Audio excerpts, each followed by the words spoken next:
Here is CNN's Victor Blackwell with the Georgia Lieutenant Governor Geoff Duncan, and it gives you a little bit of sense of how sort of some of the Republicans are looking at Herschel Walker's chances in this runoff. There was a great piece by Ryan Grimm in The Intercept, which put to lie the notion that we're living in an era, particularly when we're talking about, this era, of where we should be trying to persuade independents and whatnot, that we're in an era of persuasion with elections as opposed to mobilization, and particularly in regards to youth voters. Ryan Grimm caught David Shore, who has been deified by the so-called popularists, where we should, be tracking positions that are more popular with these sort of independents, to the lie that they've been claiming that there's really not much happening in terms of the youth vote. And they did it relative to the registered youth vote population, that there wasn't, that has been more or less static. What it did not take into account was in 2016, Georgia implemented motor voter registration. So the numbers of people who registered went up, but so did the number of people who voted.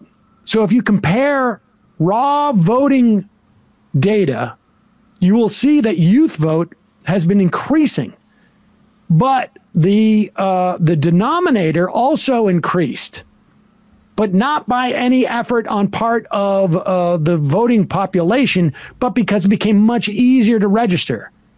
So if youth voting was static and the impetus to vote by youth was static, you would see actually a loss, relatively speaking, to the potential pool of youth voters, instead of a maintenance of that. You've increased the denominator. And so the numerator has also gone up. So we've actually seen a growth in youth voting, in Georgia in particular. And so maybe somebody got the memo. Here is that the lieutenant governor.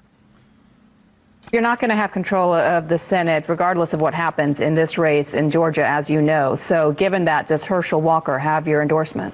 Yeah, I think it's interesting to watch the statistics. AARP came out with a poll today that the AJC ran, that 51-47, which is still within the margin of error, breaking towards Warnock.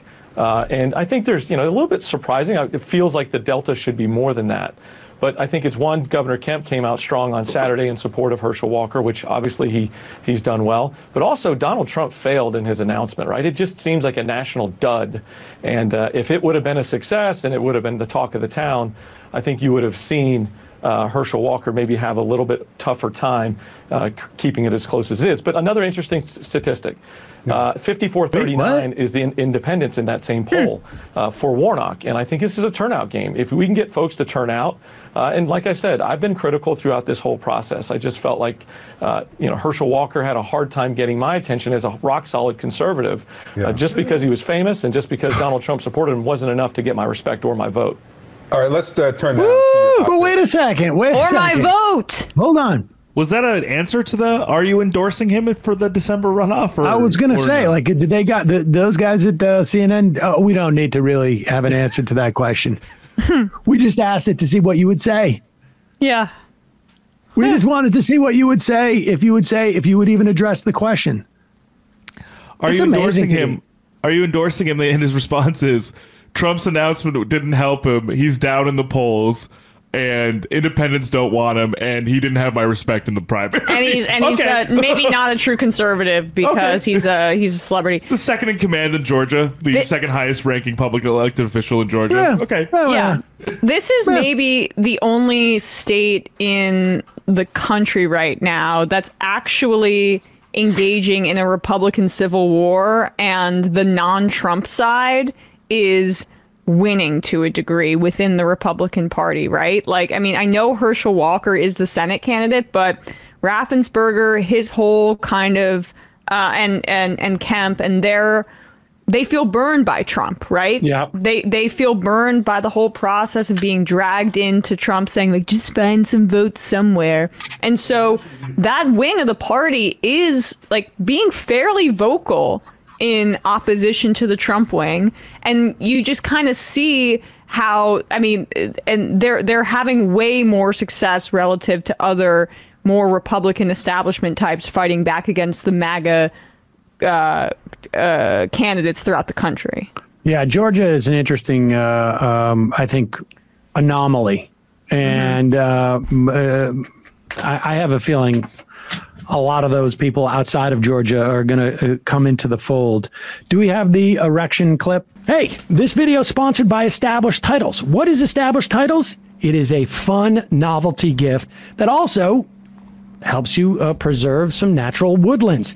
It's a project based on historic Scottish custom where landowners are referred to as lairds or lords and ladies in English.